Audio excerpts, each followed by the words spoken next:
Hi friends, do you have a favorite pepper plant that you grew this summer and you don't want the winter to kill it? Well, I have great news for you. You can overwinter that in a pot indoors and put it outside next year and regrow peppers.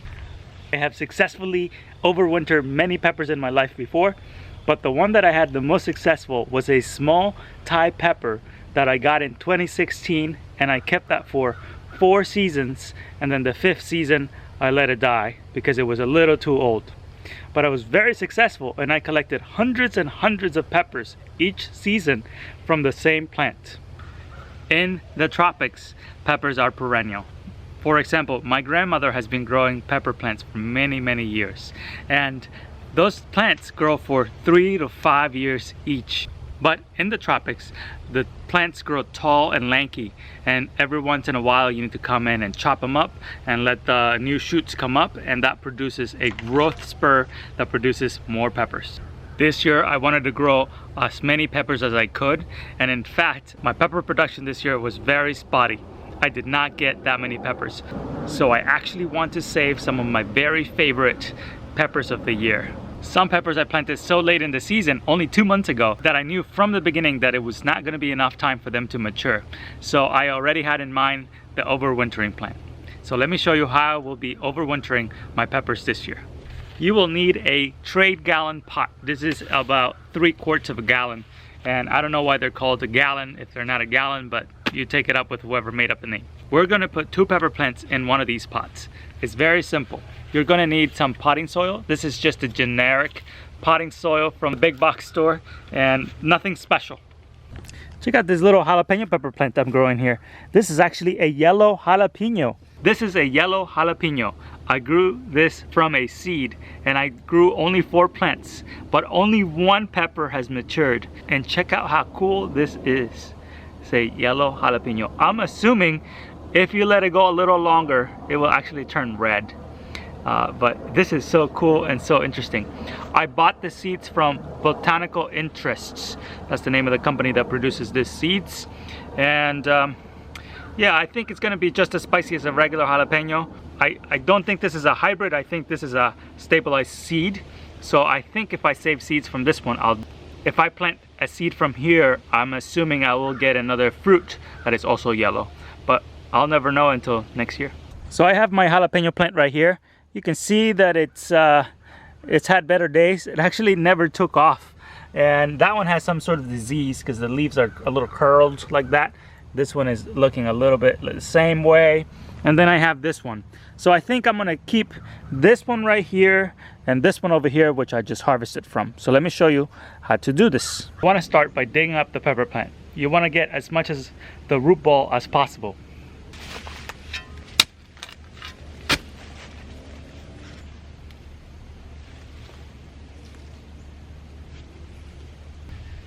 Here I have my 2 pepper plants, and you see they have jalapenos in them, and I should have removed them before removing the plants. So I'm going to remove those right now. And what you want to do is you want to remove a lot of this foliage. So you can see here I have 2 branches coming up, so that's great. And you can see within each node there is going to be more leaves coming out of that. So I think I want to keep the top 2 branches, so this Y, I want to keep this 2 here, and I'm going to keep just a little bit of this pieces here. So we have to top it off. It will look very drastic, but you have to do this, otherwise the plant will not have enough sunlight to support the root system. So you want to remove a lot of the foliage. So here we go, right here, right here, right here, and right here. And your plant is going to look a little crazy. And this is what your plant will look like now.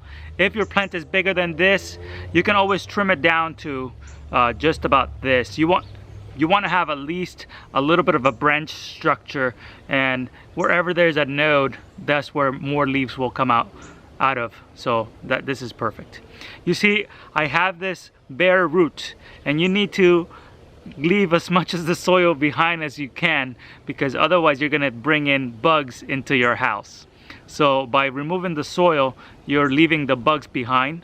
So if you are using top potting soil from the store, you should be okay.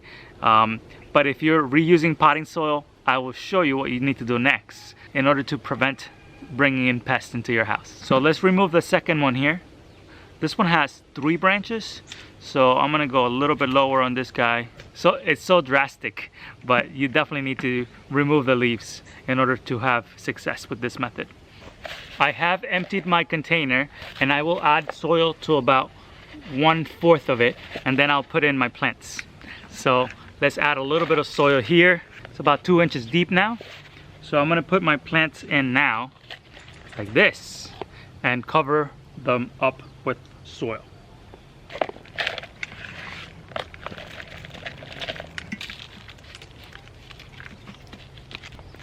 So here's my pepper plant. You can see that it is almost to the top, but now I'm gonna press it down a little bit to get rid of those air pockets that have been created in there. So I'm just gonna press it down, and hopefully I have about 1 inch of space here, so that when I water, I have enough space to really water these in. So this is what your plant will look like after you've done surgery on it. It's a little scary, and you have to trust the methods. It's worked for me before. I mean, what other choice do you have? If you leave it in the ground, it will rot with the frost. So I'll rather do this than leave it in the ground. So if you're reusing potting soil and you're bringing it from the outdoors to your indoor house, you need to use something like a root cleaner. This thing, it's not organic, but it will kill a lot of the insects and all the stuff you don't want in your house, like fungus gnats. Last year I had a very bad fungus gnat infestation in my house, and this saved the day. So this is called root cleaner. I will put a link in the description below, and this just kills a lot of the fungus gnats larvae and a lot of other little bugs that are in the soil. If you want to go the natural way, then I recommend that you use pure neem oil. So what I'll do is I'll mix a gallon of water with 2 teaspoons of Castile soap and 2 tablespoons of this oil. You also might want to use a natural Castile soap. This one is better than Dawn. This one is made with natural materials, so this one's a really nice soap to use if you're going to be putting it on stuff you plan to eat. So go with the natural neem oil and the soap, and the formula is 2 teaspoons of soap to 2 tablespoons of oil for 1 gallon of water. Let's collect the rainwater for our remedy. I love this. It's free water. So I already brought in some plants into my house, and I'm already having issues with the bugs.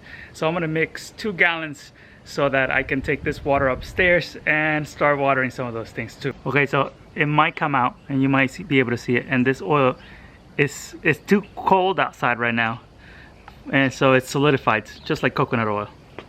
Got myself a nice little dedicated knife for this now. I won't be putting this one back inside for all your kids out there. Okay, that's about 1. This is going to be a long process.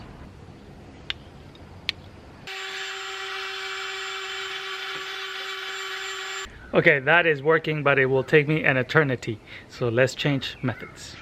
This is the right tool for the job. It's actually a sprayer that I bought specifically for this purpose, but I was being lazy, and in the process I already got all this stuff dirty.